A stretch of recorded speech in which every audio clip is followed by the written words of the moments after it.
이 시간 하나님 말씀 보겠습니다. 시편 63편 1절로부터 5절까지 한번 읽겠습니다. 한 절씩 교독합니다. 하나님이여, 주는 나의 하나님이시라. 내가 간절히 주를 찾되 물이 없어 마르고 황폐한 땅에서 내 영혼이 주를 갈망하며 내 육체가 주를 앙모하나이다.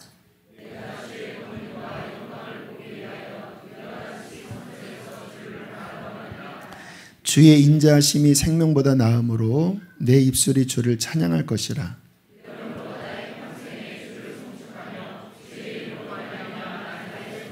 함께 읽습니다.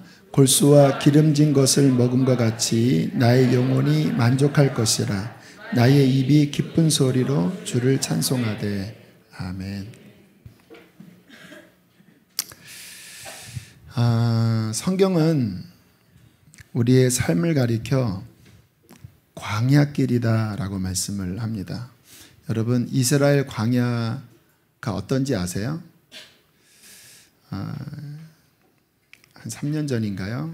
그 성지순례에 가서 유다 광야를 차를 타고 지나간 적이 있습니다. 근데 정말 황량하더라고요. 그냥 이렇게 쭉 펼쳐진 광야가 아니라 이렇게 울퉁불퉁하더라고요. 모래가 깊이 파여져 있고 여기에 바위도 있고, 모래가 좀 하얀색의 모래였는데 끝도 없는 그러한 황량한 울퉁불퉁한 협곡과 같은 그런 벌판이 끝도 없이 펼쳐져 있었어요. 제가 갔을 때가 2월 3월인데 그래도 더웠거든요. 그러나 정말 여름철이 되면 40도 정도 이상 올라가는 그러한 메마르고 위험하고 사람이 지나가기에는 정말 어려운 곳이 광야예요.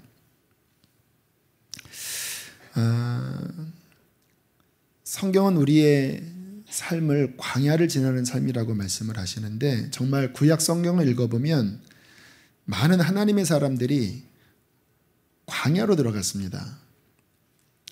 이스라엘 백성도 광야를 지났고요.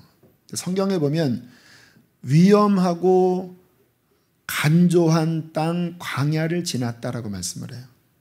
위험하다고 표현합니다. 불뱀이 지나다니고 전갈이 우글대는 위험하고 건조한 땅, 그 땅을 너희들이 지났다라고 이렇게 말씀을 해요.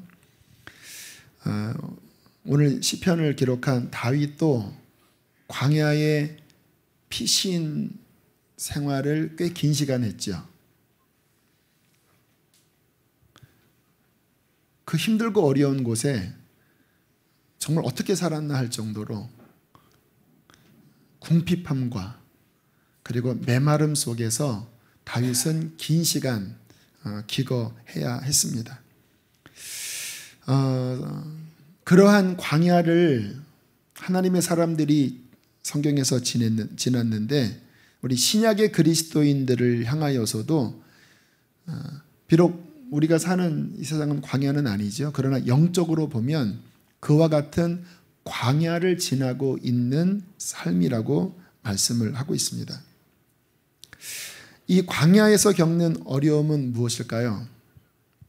쉽게 목이 말라진다라는 거예요. 왜냐면 너무 드라이하기 때문에 조금만 걸어가면 금방 탈진이 오고 목이 타는 거예요.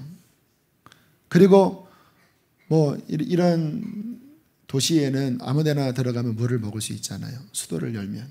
그러나 이 광야는 오아시스를 한번 찾으려면 정말 쉽지 않은 시간을 보내야 되는 거예요. 시편 42편에 목마른 사슴이 시냇물을 찾아 헤매이듯이라고 하는 시편 기자의 고백이 있죠.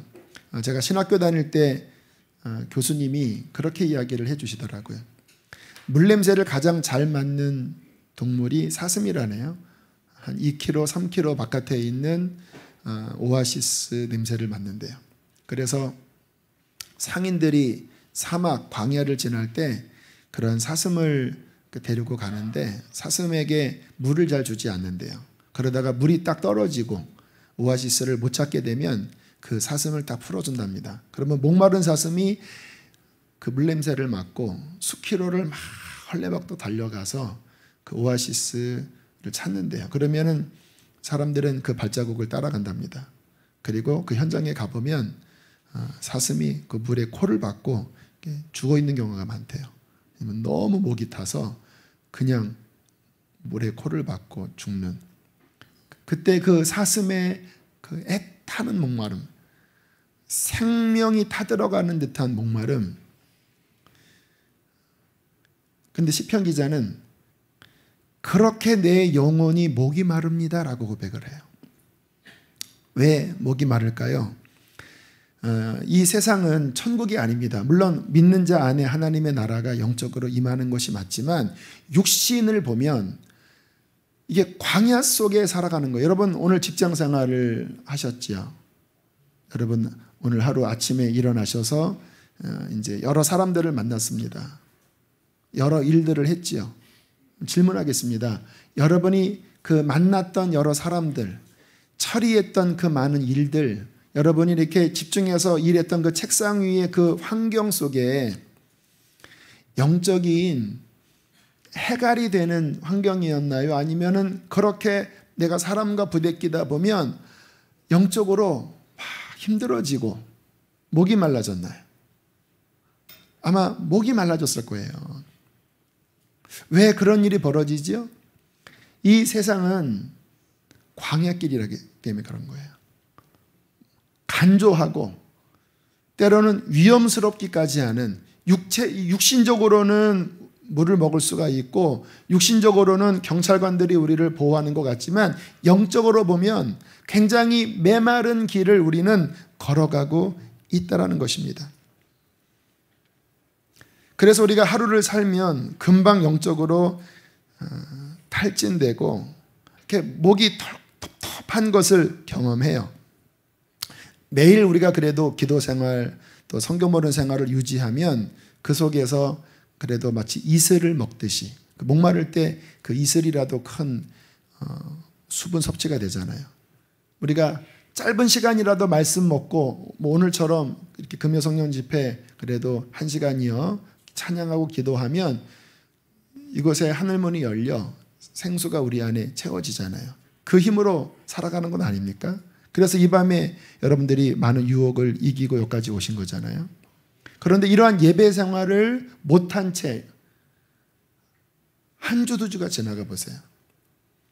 뭐 해외에 일 때문에 나가시는 분들이 많이 계시는데 그런 분들이 하는 고백이 뭐냐면 너무 목이 마르다라는 거예요. 심지어는 선교사님들조차도 선교지 나가면 이러한 예배를 못 드리니까 그렇게 몇 주, 몇 달 지나면 제일 힘든 게 목이 말라진대요.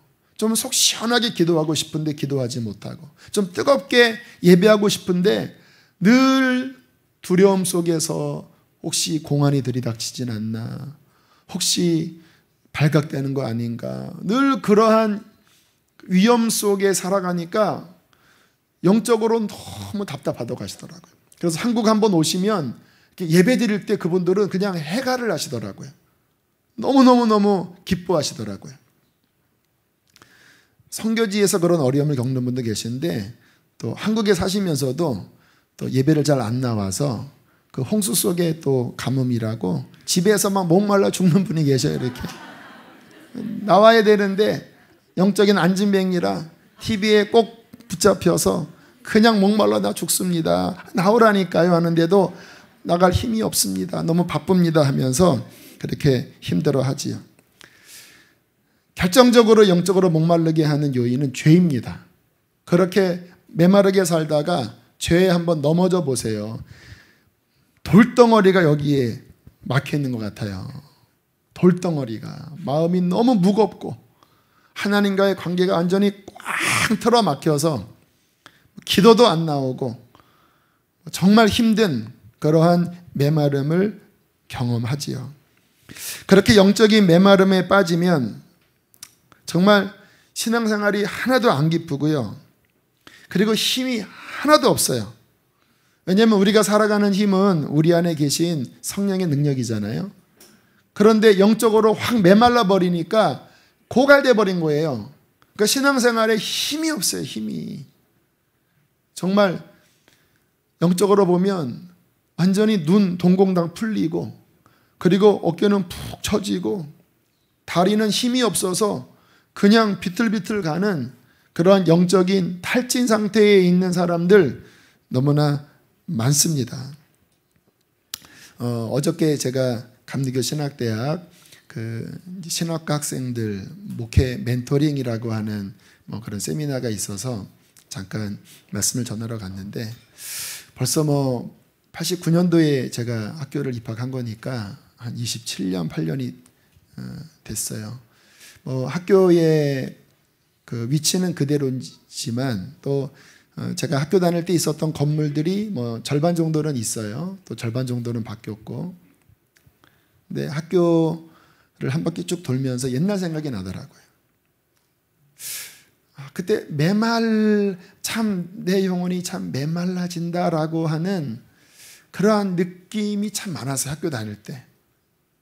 학교는 선지동산이라고 했지만 89년도, 90년도에 데모를 참 많이 했습니다. 그 민주화 항쟁 때문에 저희 학교가 그 서대문 지역에서 좀 데모 잘하기로 유명한 학교였어요. 전투적으로 화염병 던지고 막 보도블록 깨서 막 돌 던지고, 학교에 그 지랄탄이라고 있거든요. 탁 하는 그런 거 막 날라오고, 막 전투 경찰 그 완전 복장하고 막 올라와서 막 학생들 때리고, 막 그러한 시절을 보내면서 참 메마르다, 마음이 메마르다, 그런 경험을 많이 했거든요. 근데 어제 이렇게 학교를 쭉 거닐면서, 지금도 좀 학내 사태가 있어서 막 그 농성들을 하고 있더라고요. 단식 농성도 하고 있고. 근데 역시 분위기가, 학생들의 표정이 메말라 있는 표정. 그 멘토링 세미나 한다고 온 학생들은 한 30명밖에 되지 않고, 바깥에서 그냥 그렇게 배회하는 그런 신학생들을 봤어요. 여러분, 우리는 광야를 지나고 있는데요, 우리의 살 길은 영적인 물을 마셔야 하는 것입니다. 광야에서 물이 없으면 죽는 거예요. 우리 주님은 우리를 광야로 지나게 하시지만, 그 광야를 지날 때 우리의 영혼에 생수를 주십니다. 그래서 성경에 보면 이스라엘 백성들이 광야를 지날 때 반석에서 물이 터지게 하셨잖아요. 그들의 가란 목을 채우셨지요. 그것은 중요한 예시입니다. 너희가 광야를 지나지만 나는 너의 생수가 될 것이다. 이 두 가지 양면이 같이 존재합니다. 메말라요. 그런데 그 메마른 곳에서 생수가 터지는 은혜가 있는 거예요. 생수가 터지면 메마른 곳에서 승리합니다. 그런데 생수가 터지지 못하면 정말 방황하게 돼요. 그냥 평범하게 가는 길이 아니라니까요. 이 은혜가 없으면 너무너무 고달파요. 구원받은 우리에게 이 생수가 안 터지면 죽을 맛입니다. 세상 사람들은 이 맛을 못 봤기 때문에, 육신의 힘으로 살기 때문에 그거 없어도 그냥 잘 살아요. 목마름을 느끼지만 못 느끼고 삽니다. 왜? 육신이 앞서 있으니까. 근데 우리들은 영적인 거듭난 경험을 한 사람이잖아요. 그러니까 이 생수가 있어야 사는데, 이것이 없으면 정말 우리는 사는 게 아닌 그러한 답답함 가운데 살게 되는 것이지요. 지금 이 가운데 그러한 메마름 속에 들어가 있는 사람이 계실 것입니다. 이 자리는 은혜로운 자리인데, 여러분의 영혼은 모래처럼, 광야처럼 그렇게 메말라 비틀어져 있는 분들이 분명히 계실 거예요. 오늘 시편의 다윗의 고백을 보면요, 그 제목조차 참 가슴에 와 닿습니다. 다윗의 시, 유다 광야에 있을 때. 다윗이 고백하는 이 고백을 저는 참 좋아합니다. 하나님이여 주는 나의 하나님이시라. 내가 간절히 주를 찾되 물이 없어 마르고 황폐한 땅에서 내 영혼이 주를 갈망하며 내 육체가 주를 앙모하나이다. 내가 주의 권능과 영광을 보기 위하여 이와 같이 성소에서 주를 바라보았나이다. 주의 인자하심이 생명보다 나음으로 내 입술이 주를 찬양할 것이라. 이름으로 내 평생에 주를 송축하며 주의 이름으로 말미암아 내 손을 들리이다. 골수와 기름진 것을 먹음과 같이 나의 영혼이 만족할 것이라. 나의 입이 기쁜 입술로 주를 찬송하되. 저는 이런 메마름을 경험할 때마다 이 시편을 자주 떠올렸습니다.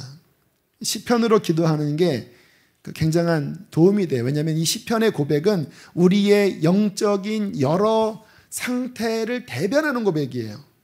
메마를 때 이렇게 고백을 함께 드리면서 하나님을 경험할 수 있어요. 시편으로 기도하는 거 굉장히 중요합니다. 특별히 그 송정미 그 시편 찬양이 몇십 년 전에 나온 앨범이 있는데 거기에 이 시편 63편 찬양이 있어요. 여러분들 잘 모르실 거예요. 근데 저는 이 찬양을 되게 좋아합니다. 제 아이폰에 이것을 넣어놓고 목마를 때 이 찬양을 불러요. 자주 불러요. 그러면 다윗의 그 심경이 느껴져요. 그 광야에서 하나님을 찾는 그 심정. 이 찬양을 고백하면 종종 은혜가 터졌어요. 그래서 이 찬양을 한번 솔로로 불러봐야 되겠다. 근데 나 혼자 부르면 좀 창피하니까 우리 성정미 자매를 모셔다가 함께 부르자. 그래서 오늘 성정미 자매와 또 한 형제를 함께 모셨습니다. 자,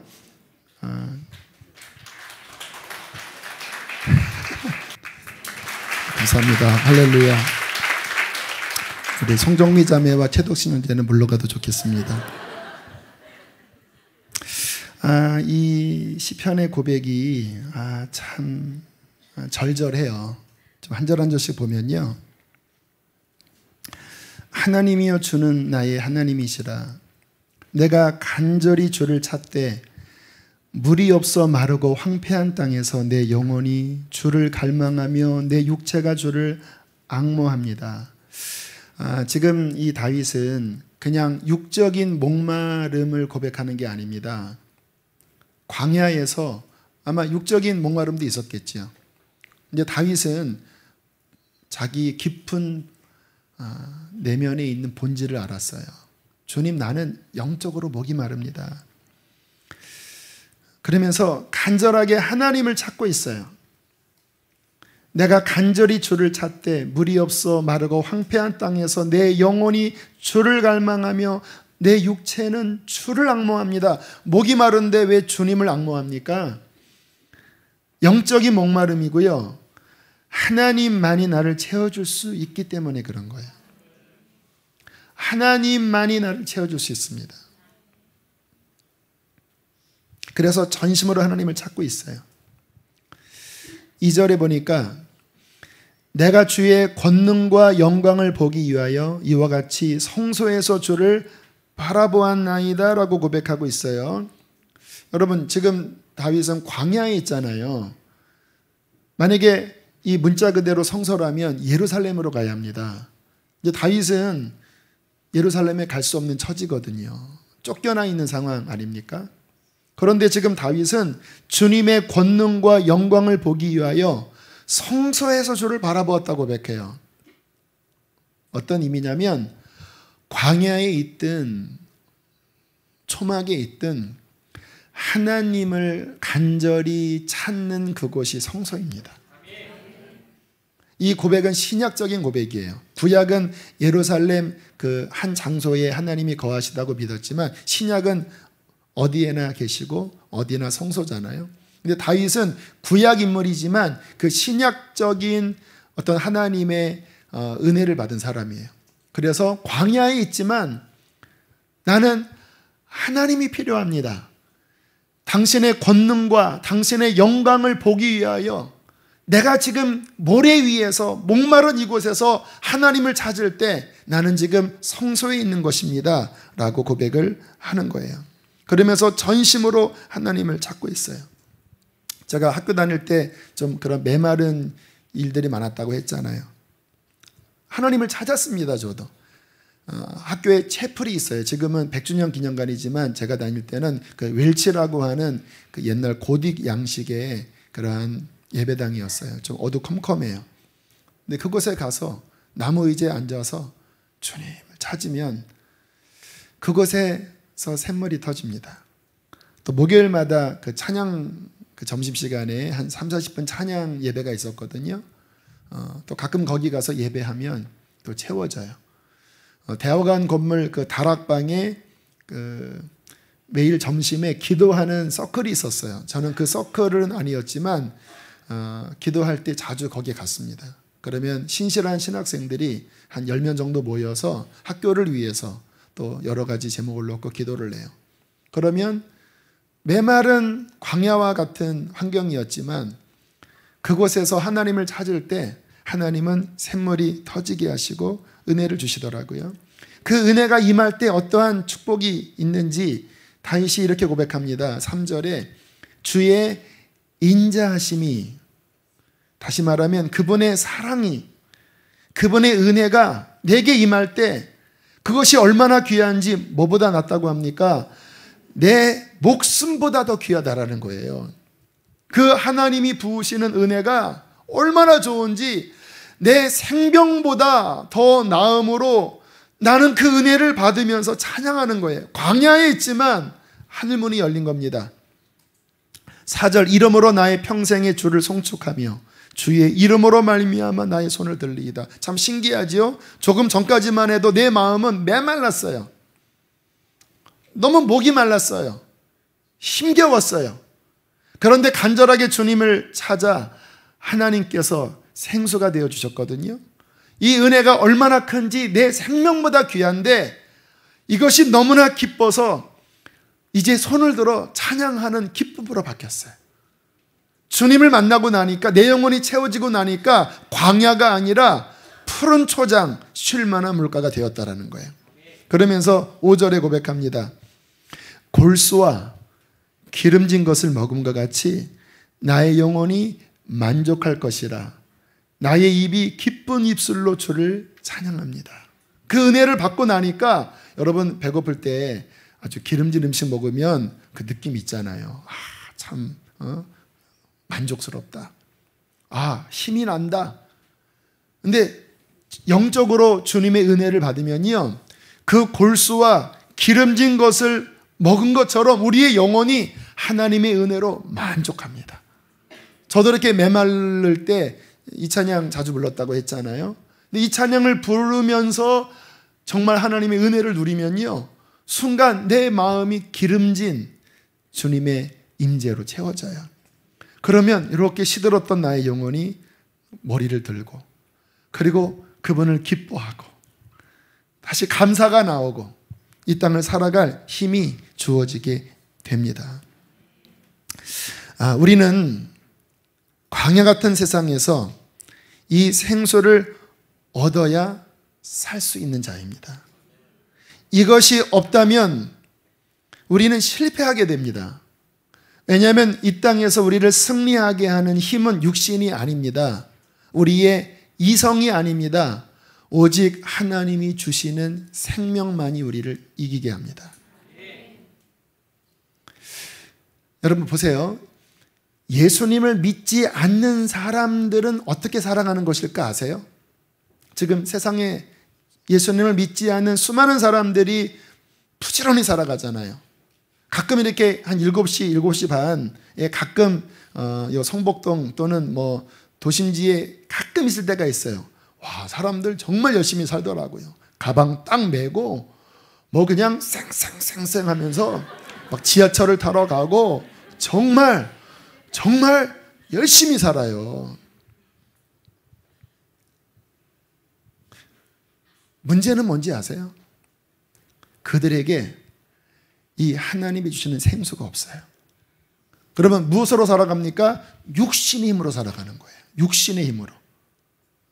그래서 깊은 내면은요, 이 생명이 없기 때문에 불안하고 그리고 두렵고, 그리고 뭔가 이 목마름을 대체할 대체물로 채우는 거예요. 그것이 야망이기도 하고 성공이기도 하고 그것이 세속적인 기쁨이기도 하고, 그런 것으로 대체하려고 막 몸부림치지만 깊은 곳에는 이 생명이 없기 때문에 정말 껍데기적인 인생으로 살아가는 거예요. 그래서 성경은 주님을 믿지 않는 생명 없는 자들을 가리켜 살았다 하나 죽은 자와 같다라고 그렇게 말씀을 하고 있습니다. 그런 사람의 대표격인 사람이 수가성 여인이에요. 요한복음 4장에 보면 수가성 여인이 한낮에 그 이스라엘의 그 정오는 정말 뜨겁다고 하잖아요. 거기에 빈 물동이를 이고 이렇게 막 짜증나는 모습으로 이렇게 걸어오는 거예요. 딱 이미지가 그래. 이렇게 이 속에는 막 불만이 가득해요. 목이 말라요. 왜요? 생명이 없으니까. 주님께서 그 수가성 여인을 만나서 대화하시잖아요. 주님께서 물으십니다. 여인아, 물 좀 달라. 아, 짜증나게 나한테 이런 얘기를 하십니까? 야, 너 목마르잖아. 나는 네가 목마른 거를 알아. 그러니까 이 여인이 뭔가 움찔했을 거예요. 왜냐하면 아무도 몰랐거든요. 그런데 지금 주님이 너 목마르지? 가장 깊은 곳을 건드셨어요. 그래도 숨겼어요, 이 여인은. 그러니까 주님께서 딱 껍질을 벗기십니다. 너 남편 데려와라 그랬습니다. 본인이 목말랐을 때 이 여인의 그 목마름의 대체물은 남자였거든요. 그래서 이 남자도 만족하지 못하니까 저 남자 해서 5명이나 거친 거예요. 그런데 아무도 나를 만족시킬 수 없었어요. 진짜 나의 남편이라고 부를 사람이 없었어요. 그러니까 움찔했는데 본인의 그 허망함을 그대로 고백했습니다. 나에겐 남편이 없습니다. 5명 만나봤지만 하나도 만족되지 않습니다. 그런 거예요. 그러니까 주님께서 칭찬하시네요. 왜요? 주님은 정직하게 고백하는 걸 좋아하시거든요. 너 그렇지, 너 만족 안 됐잖아.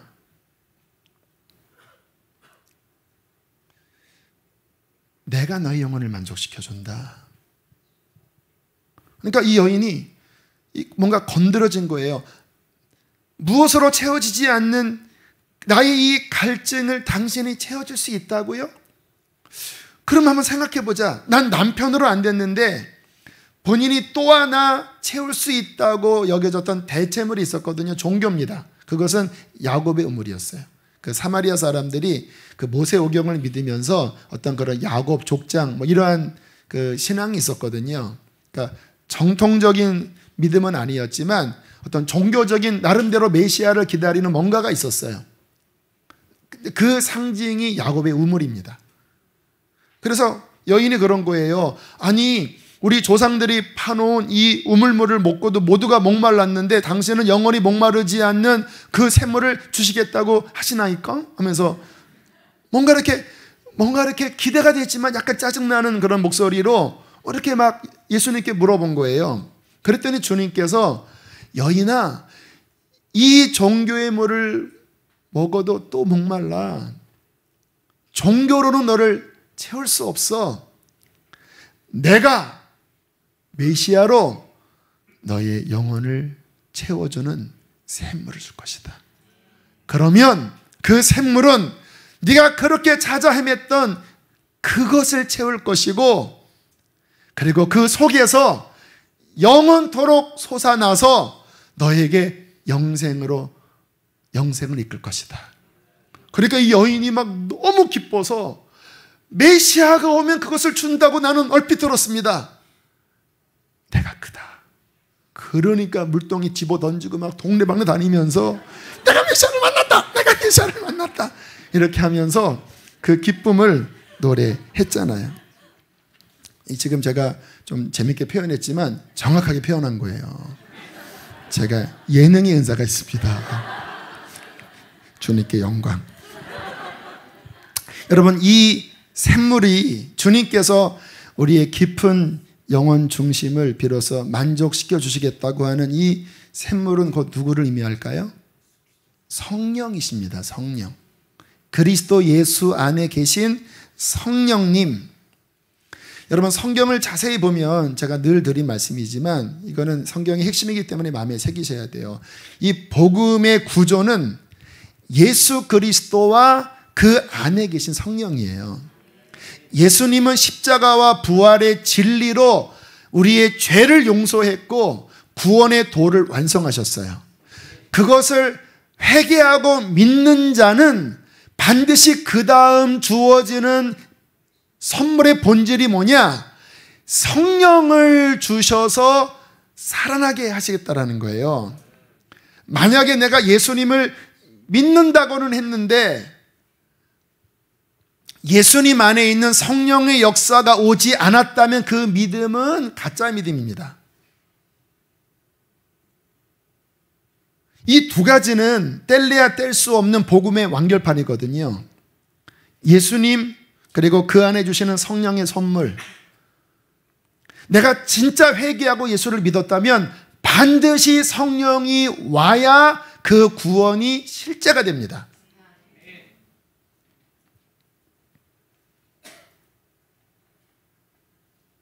이 성령님은 하나님의 모든 약속을, 하나님의 모든 복을 우리의 중심 본질인 영 안에서 문자가 아닌 실제가 되도록 역동하시는 분이 성령님이시라는 거예요. 자, 보세요. 구원. 우리가 예수님 믿고 영혼이 구원받는다. 예수님 믿고 거듭난다. 다시 태어난다. 예수님 믿고 죄사함 받아 하나님의 자녀가 된다. 이게 복음이잖아요. 그런데 보세요. 구원받는다. 죄사함 받는다. 다시 태어난다. 이러한 문자가 실제 경험되지 않는다면 그 문자를 이해하는 게 진짜 그 사람에게 도움이 될까요? 마치 지금 이 가정에 아이가 없어요. 그런데 설명을 해줍니다. 여기 아이가 있다. 임신을 했다. 배가 꼬물딱꼬물딱 거린다. 그 아이는 남자다. 그러니까 듣잖아요. 그래, 임신을 했어. 그래, 뱃속에 들어왔어. 꼬물딱거려. 다 이해했어요. 그런데 실제 생명으로 그 안에 들어가지 않으면 이 말은 아무것도 아니잖아요. 그렇죠? 여러분, 복음이 가르치는 바가 어떤 문장이 아닙니다. 실제 우리 안에서 태어나야 돼요. 실제 죄의 권세가 깨져야 돼요. 실제 하나님의 그런 은혜가 우리 안에 경험되어져야 돼요. 그것을 복음이 이루거든요. 그런데 복음을 믿을 때 진짜 그것을 우리 안에 실제가 되게 하시는 주체가 누구냐? 바로 성령이시라는 거예요. 예수를 믿을 때 성령이 우리의 죽은 영혼을 딱 살리면서 우리 속에 죽었던 영혼이 딱 깨어나면서 응애 하는 게 구원받을 때 막 우는 거예요. 그 전까지는 하나님을 몰랐는데 성령이 들어오고 나니까 내 깊은 영이 하나님을 이제 막 고백하는 거예요. 그전에는 아무리 고백하려고 해도 도대체 그냥 미지의 신에게 하는 그냥 종교 행위였는데, 왜요? 지식은 생명이 없으니까. 그런데 성령이 들어오셔서 내 죽은 영을 살리니까 내 살아난 영이 하나님께 그 성령을 통하여 아버지 주여 용서해 주세요, 나의 하나님 사랑합니다, 이 고백이 나오게 하신다라는 거예요. 하나님의 성령께서 우리 안에 오셔서 우리의 영혼을 살리시고 하나님의 모든 복음의 약속이 우리 안에 실제가 되게 하십니다. 그래서 신앙생활은요, 예수 그리스도를 믿고 우리 안에 샘물이 터지는 거예요. 성령이 우리 안에서 흐르게 되는 거예요. 저는 우리 아이들에게 그래요. 아이들이 복음을 너무나 잘 알아요. 그리고 뭐 아이들이 크면 성년 집회도 나오고, 또 우리 교회는 좀 그래도 한국에서 좀 뭔가 귀하게 쓰임받는 그런 분들이 많이 오시잖아요. 그러니까 아이들이 귀가 굉장히 이렇게 높아져 있어요. 뭐 지난주에 김원약 선교사님 이렇게 오셔서 말씀 잘 전하시잖아요. 딱 집에 갔더니 아이들이 그분 진짜 말씀 잘 전하지. 아버지, 아빠, 진짜 그분 말 잘하지. 말씀 되게 잘한다. 뭐 이런 굉장히 긍정적인 피드백을 하더라고요. 그러니까 벌써 요 귀에 이제 딱, 괜찮네, 좀 하네, 이런 느낌이 드는 거예요. 근데 물론 그런 것들을 아는 것은 좋지만 정말 속에 내 믿음이 되려면 성령이 부어져야 되는 거예요. 그래서 아이들과 함께 저는 가정 예배 드릴 때 자주 그래요. 너희들 너무나 많은 것을 알고 있지만 그것이 실제가 되려면 성령 충만함을 받아야 한다. 우리 함께 회개하고 성령을 구하자 하면서 막 간절히 기도해요. 왜? 성령이 임할 때 지식이 아니라 내 속에서부터 나를 살리는 생명력이 되는 거예요. 우리 교회의 청소년부 또 어린이부 그런 아이들이 이렇게 참 이 시대에 참 신앙생활 지키기 어려운 그런 참 어려움을 우리 교육자들이 호소해요. 아이들이 막 예배할 때 쭉 막 처져 있는 아이들이 많다고 그래. 특히 중등부 가면은 애들이 찬양을 잘 안 한대요. 왜 안 하냐 하면 재미없대요. 막. 그리고 막 이래요, 막 이래요, 막. 근데 제 마음에 답이 있어요. 이 아이들은요, 다른 걸로 안 됩니다. 성령이 마셔야 돼요. 성령이 마셔서 죄를 깨닫고, 성령이 마셔서 부흥이 일어나 하나님의 나라를 보고 하나님의 영광을 보면요, 그 아이들은 군사로 바뀔 것입니다. 그래서 우리는 기도합니다. 하나님, 우리 다음 세대에게 그 무엇보다 성령의 세례를 물붓듯이 부어주십시오. 예수님께서 바로 이 성령을 우리에게 부어주신다고 말씀을 하십니다. 이 성령이 오실 때 비로소 우리 속이 변화되고 성령이 오실 때 하나님이 만나지는 거예요. 여러분, 우리가 축도할 때 고린도후서 13장 13절 문구를 축도하거든요. 우리 주 예수 그리스도의 은혜와 하나님의 사랑과 성령의 교통하심이죠. 교통은 이 헬라어로 깊은 친교를 의미합니다. 근데 성령님이 하시는 일은 뭐냐면 살아계신 하나님과 교감하게 하시는 거예요. 그래서 성령이 임하시면 하나님이 만나져요. 어느 곳에든 성령이 임하시면 하나님과 이 관계가 뚫립니다. 왜? 성령님이 하나님이시니까. 성령님이 함께 하실 때 하나님과의 관계가 열리면서 그 하나님의 생명이 우리 안에 부어지는 거예요. 그래서 메마른 광야를 지나가지만 성령님이 임하셔서 그분을 만나면 그 광야에서 샘물이 터지는 것입니다. 할렐루야. 하나님의 그 영이 우리에게 임할 때 비로소 내가 이길 수 없는 것들이 이겨지는 거예요. 여러분, 성경을 보면 예수님이 그러셨잖아요. 문자는 죽이는 것이고 영은 살리는 것이라고. 물론 어떠한 지식을 가르치는 것은 필요합니다. 뭐뭐 하지 말아라, 뭐뭐 해라. 그러나 그것이 문자적으로 어떤 율법적으로 명제를 가르치는 거라면, 답을 가르치는 거라면 그것은 사람을 바꿀 수 없어요. 왜? 이 속에 힘이 없는데, 예를 들어서 이거 훔치지 마라. 그런데 너무나 저게 갖고 싶은 이 탐욕이 일어나는데 기회가 보면 슬쩍 가져갈 수밖에 없는 거예요. 왜? 몰라서 그러는 게 아니에요. 알아요. 그러나 내 속에 있는 탐욕이 아는 지식보다 더 강해요. 왜? 죄는 생명력이 있기 때문에.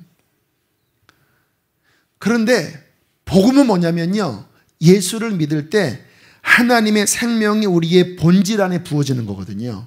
그러니까 성령이 오시면 이거 하지 마가 명제로 끝나는 것이 아니라 그렇게 살게 하는 힘을 주는 것입니다. 아세요? 내 죄의 어떠한 강한 생명력을 이기게 하는 힘은 율법이 아닙니다. 생명의 성령의 법이에요. 물론 생명의 성령의 법이 말씀을 무시한다라는 말이 아니에요. 생명의 성령의 법 안에 법이 있어요. 하나님의 진리가 있어요. 그러나 이거 문자가 아니라 성령의 능력으로 진리가 역사하는 거예요. 그러니까 이런 거지요. 사랑해. 너 저 사람 사랑해. 이건 말이죠. 그런데 정말 사랑하게끔 하는 생명력을 그 안에 부어주면서 사랑하라 하면 그 말이 명제가 아니라 힘이잖아요. 내 안에 그것을 살게 하는 힘이잖아요. 성령이 임하시면 우리 안에 살게 하는 능력을 줍니다. 그래서 복음이 예수를 믿고 성령을 받는 게 그게 복음인 거예요. 왜? 이 성령이 오셔야지만 우리는 비로소 하나님의 그런 놀라운 것들을 우리 안에 이룰 수 있기 때문입니다. 이 성령이 우리 안에 오시면요, 놀라운 건 뭐냐면 하나님의 영광을 위하여 사는 자로 서게 돼요. 여러분, 인생의 가장 큰 복은요, 육신을 입고 유한한 인생을 살면서 하나님의 영원한 나라를 위하여 사는 인생으로 전환되는 것이에요. 다니엘서 12장에는 뭐라고 말씀합니까? 많은 사람을 옳은 대로 돌아오게 한 자는 궁창의 별처럼 영원토록 비추리라 했잖아요. 다 썩어질 것들을 위해 살아가요. 제가 얘기했잖아요. 아침 일찍 보면 사람들이 그렇게 분주하게 다니는 그 결국 썩어질 것들을 위해 살아가요. 우리도 그렇게 일하잖아요. 그러나 성령이 임하시면 그 속에서 하나님의 영원한 나라를 위하여 일하게 돼요. 이것처럼 가치 있는 인생이 어디 있습니까? 어제 신학생들 그 메토링하고 마지막 질문을 받는 시간을 가졌어요. 포스트잇에 여러 질문을 적어서 저에게 보내왔더라고요. 제가 어떤 질문지를 딱 받았습니다. 이런 질문이었습니다. 목사님은 어릴 때 소명을 받았습니다. 그런데 나중에 정말 목사가 되기까지 어떠한 마음으로 살았습니까? 그 기간에 목사님이 붙잡았던 어떠한 그 중심적인 생각은 무엇입니까? 라고 하는 질문이었는데 처음에는 이걸 어떻게 대답을 해야 되나? 왜냐면 너무 할 말이 많은데. 근데 딱 떠오르는 게 있더라고요. 이렇게 제가 고백했어요. 처음에 그분의 부름을 받을 때는 나는 고생길로 들어갔다고 생각했다. 그런데 정말 성령을 받고 하나님 나라를 알고 나니까 이 하나님을 위해서 일하는 이 삶이 진짜 가치 있고 진짜 행복하고 진짜 영원한 것이라는 것을 깨닫고 나는 너무 행복했다. 이것처럼 복된 것이 없구나. 나는 그래서 처음보다 지금이 훨씬 더 내가 지금 하나님의 일을 하고 있는 이것을 만족스럽게 생각하고 영광스럽게 생각한다. 여러분, 성령이 임하시면요, 그 인생을 하나님의 나라를 위하여 쓰십니다. 제가 올 4, 5월에 그 LA의 HYM 집회라고 하는 곳에 다녀왔다고 그랬잖아요.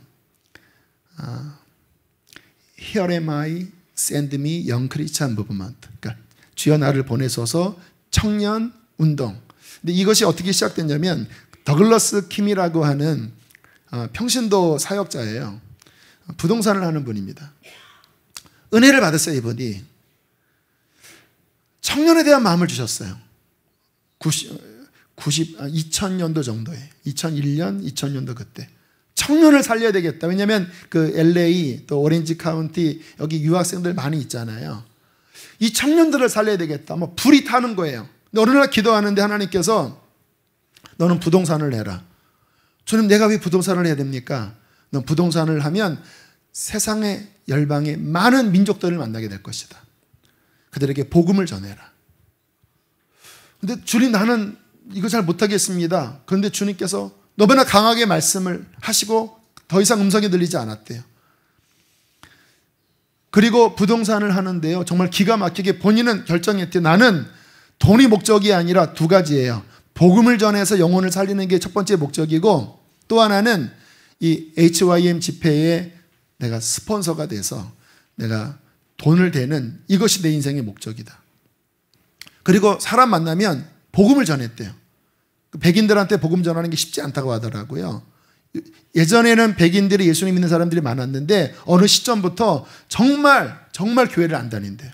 그러나 본인은 기도하고 그에게 복음을 전하면 막 우는 사람도 있고, 그리고 계약하기 어려운 그러한 일들을 만나서 너 교회 다니면 이거 하나님께서 열어주신다 하면 기가 막히게 계약건이 체결되는 일들이 너무나 기적 같은 일들이 많이 벌어지면서 본인은 부동산 할 마음이 없었는데 하나님의 나라를 위해서 주님의 부름 따라 가니까 너무나 그런 일들이 아름답게 잘 이루어져서 재정적으로도 하나님이 채우시고, 그러나 내 인생의 목적은 돈이 아니라 복음 전하는 것, 그리고 청년들을 살리는 것, 그것을 위하여 지금 독신, 남성인데요, 독신으로 60이 다 되기까지 달려오셨어요. 얼마 전에 한국에 오셨는데 이제 다음 주 월요일날 가시거든요. 곳곳에서 평신도인데도 곳곳에 불름 받아서 집회를 하시더라고요. 이번 주일날 젊은이교회 오셔서 꼭 그 간증을 좀 해달라고 제가 부탁을 드렸어요. 너무 행복해 하세요. 이 속에 하나님의 어떤 부흥이 임했어요. 하나님 나라에 대한 어떤 불타는 꿈이 있고, 그런 말이면 영혼들이 살아나고. 어떤 일이 벌어진 거지요? 성령이 임하시면 우리의 가란 영혼만 채워지는 것이 아니라 성령이 임하시면 하나님 나라를 위하여 쓰임받게 됩니다. 인생의 가치가 썩어질 유한한 것이 아니라 영원한 하나님의 나라와 그 복음을 위하여 많은 사람을 옳은 대로 돌아오게 하는 하늘나라의 스타가 된다는 거예요.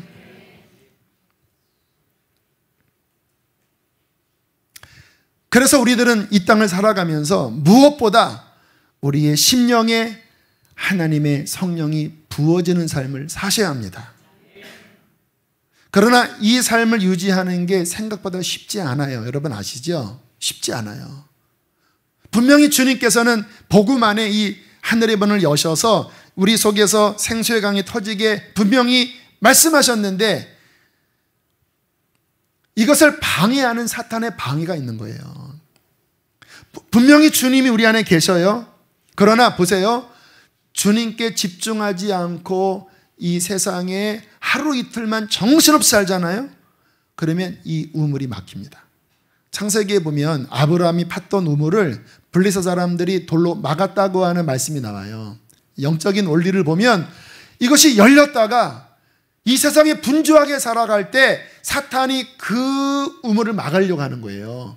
왜요? 이 우물을 막아야 우리가 하나님 뜻대로 못 사니까. 이것을 막아야 하나님의 영향력을 끼칠 수 없으니까 이 분주한 세상 속에 살면서 이 하나님의 이 우물을 막는 이 돌을 끊임없이 사탄은 던지고 있다는 것입니다. 그러니까 다시 메말라지고 다시 힘이 빠지고 하나님 나라에 대한 꿈을 잃어버리고 그냥 세속적인 사람처럼 무엇을 먹을까 무엇을 마실까 여기에 그냥 팔려서 맛 잃은 소금처럼 살아가는 그러한 사람들이 얼마나, 그러한 맛 잃은 크리스찬들이 얼마나 많습니까? 이 가운데 그러한 사람들이 있다면 다시 회개하시고 여러분 영혼을 하나님의 성령으로 채우셔야 합니다. 어떻게 채울 수 있을까요? 오늘 1절 2절을 한번 다시 보겠습니다. 1절 2절 우리 큰 소리로 함께 읽어보겠습니다. 시작.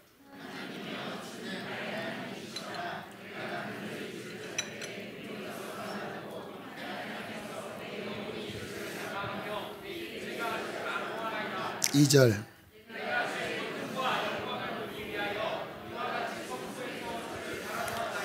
자, 다윗이 이 광야에서 메말라졌거든요. 다윗이 메말라졌을 때 이것을 회복하기 위하여 보세요. 간절히 주를 찾되 주를 갈망하며 주를 앙모하였나이다. 내가 주의 그 권능과 영광을 보기 위하여 주를 바라보았나이다 라고 말씀을 하고 있습니다.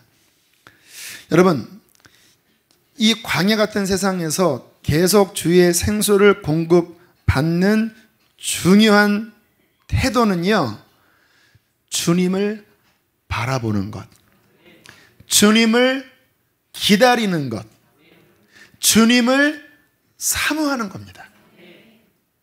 천국 가면 그냥 폭포수겠죠. 그러나 이 땅은 폭포가 아닙니다. 주님을 온 마음으로 붙잡을 때는 폭포인데 다시 이것을 놓으면 다시 광야인 거예요.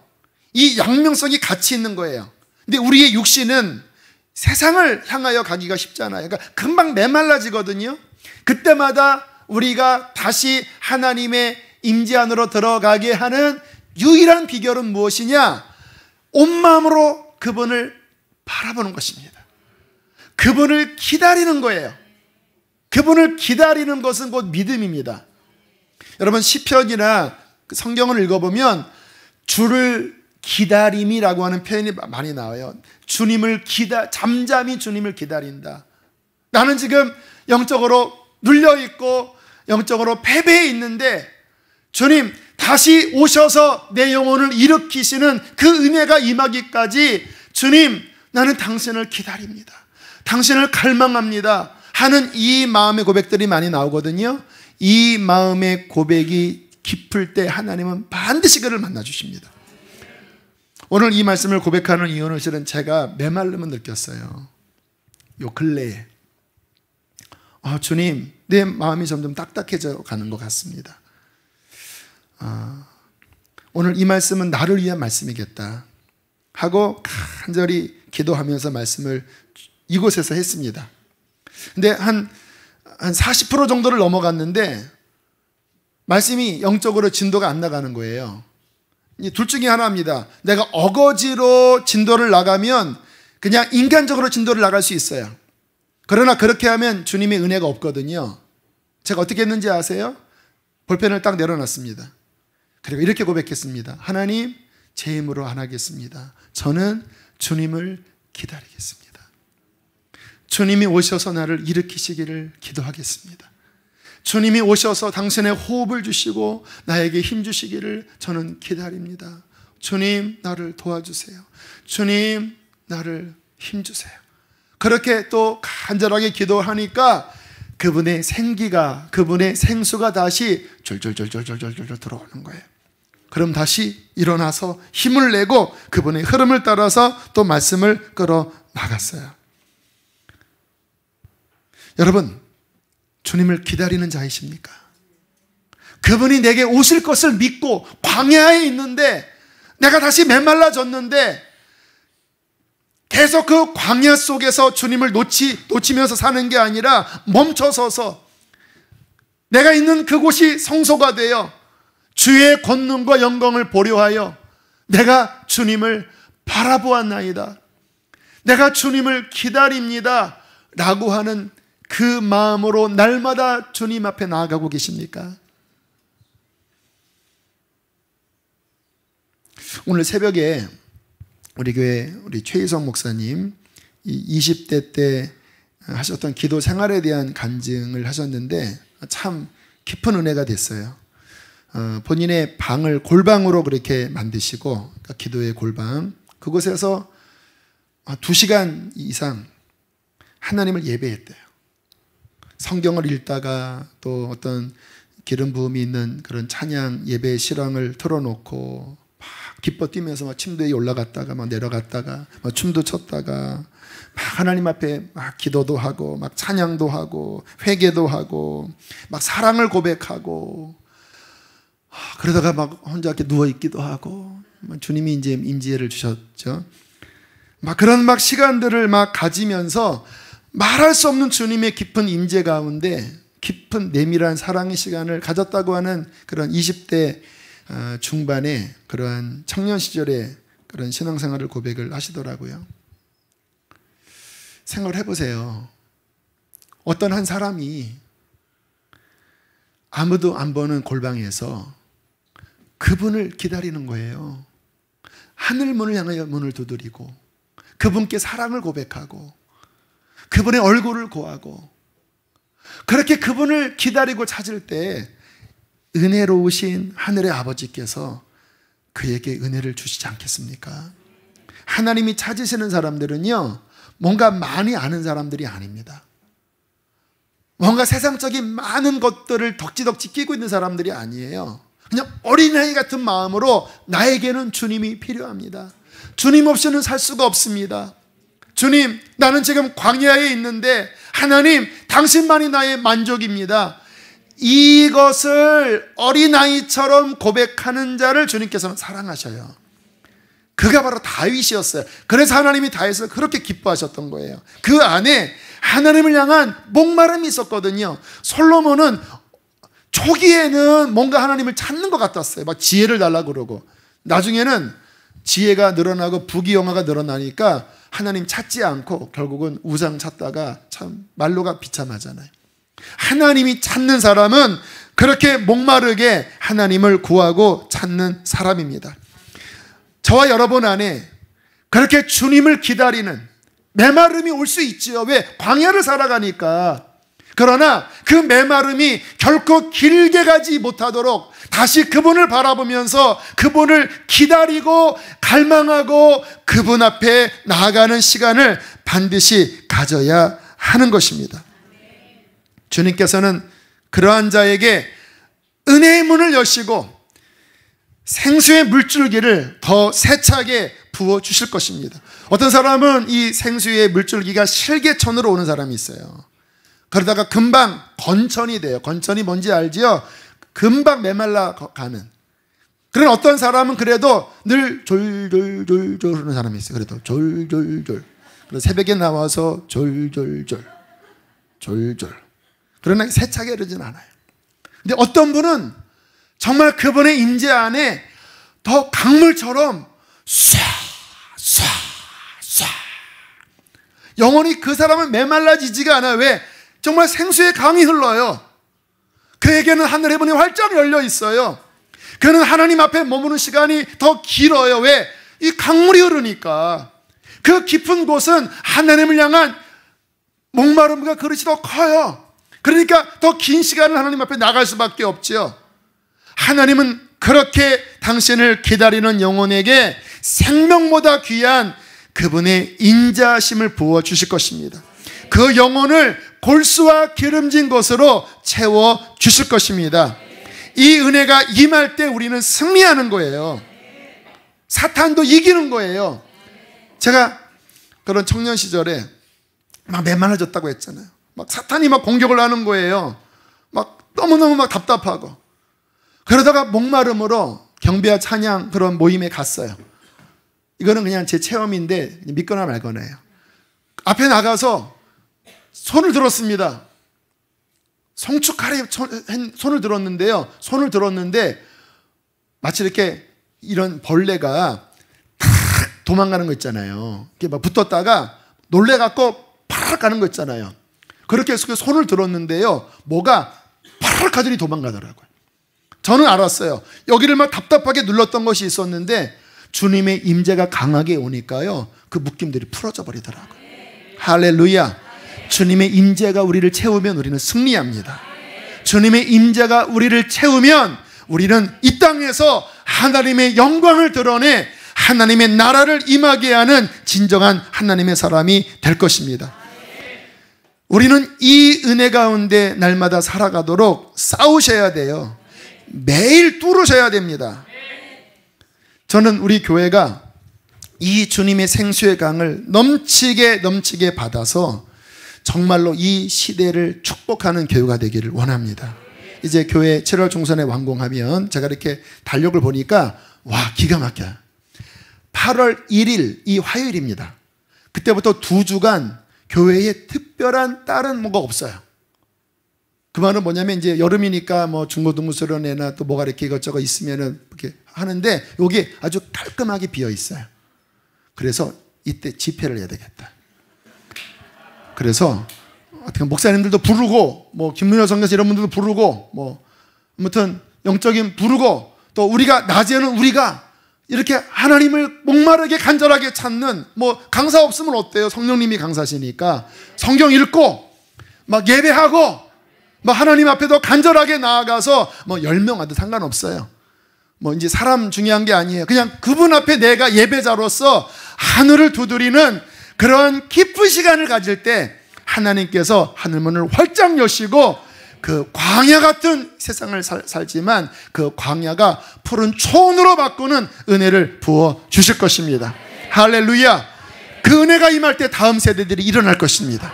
청년들이 일어날 것입니다. 아비들이 꿈을 꿀 것입니다. 선교가 완성될 것입니다. 그러한 놀라운 역사를 임하도록 우리 하나님을 간절히 찾는 하나님의 백성 되시기를 축복합니다.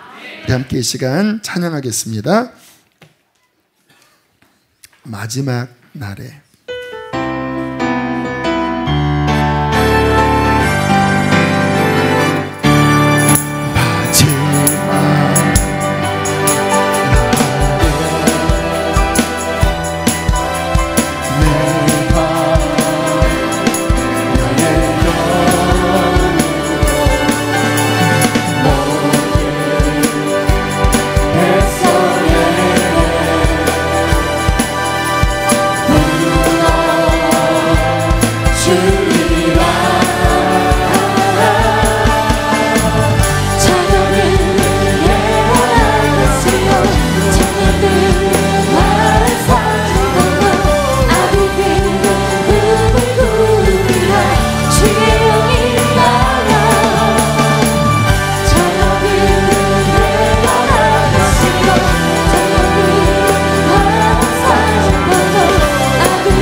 불을 꺼주시고요, 우리 갈망하는 마음으로 주께 가까이 찬양 고백합니다.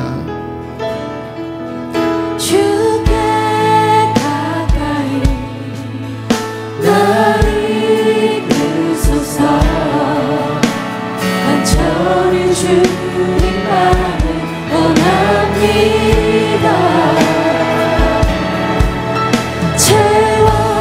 채워주소서.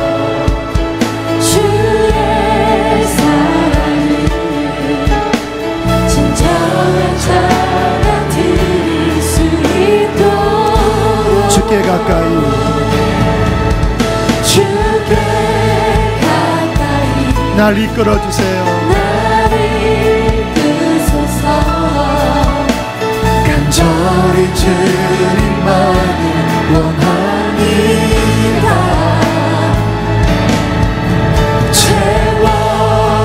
채워주소서.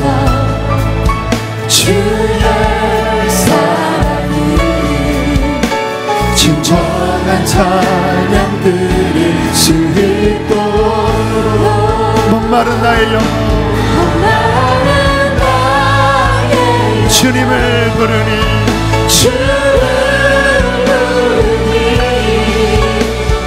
나의 맘만 주소서. 주님만을 원합니다. 더 원합니다.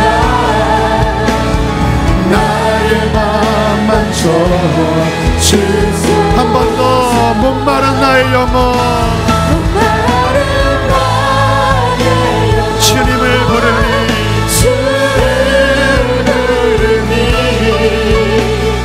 나의 맘만 주소서. 주님만을 원합니다. 더 원합니다. 나의 맘만 주소서. 광고 하나를 빼먹었네요. 그 내일 3시부터 6시까지 서울역 광장에서 그 생명, 가정, 효 세계 포럼인가요? 아무튼 동성애를 반대하는 또 온전한 가정을 향한 집회를 한다고 합니다. 지금 동성애를 옹호하는 어떠한 입장에 서 있는 분들이 권력을 잡고 있습니다. 이런 부분에 심각한 영적 도전 앞에 우린 처해 있는 거예요. 그래서 시간이 되시는 분들은 서울역 광장 3시까지 가셔서 함께 기도도 하시고 또 행진도 같이 했으면 좋겠습니다. 광고를 제가 하겠다고 했는데 미스해서 하는 겁니다. 우리 이 시간 기도하실 때 하나님, 오늘 말씀을 내 마음에 새깁니다. 주님, 갈망합니다. 나는 메말라 있어요. 주님, 다시 문을 열어주십시오. 주님 없이는 나는 살 수 없습니다. 하나님, 주님을 기다리겠습니다. 하늘문을 활짝 여시고 성령을 부어 주시옵소서. 우리 주여 크게 두 번 부르시고 우리 갈망하는 기도 드리겠습니다. 주여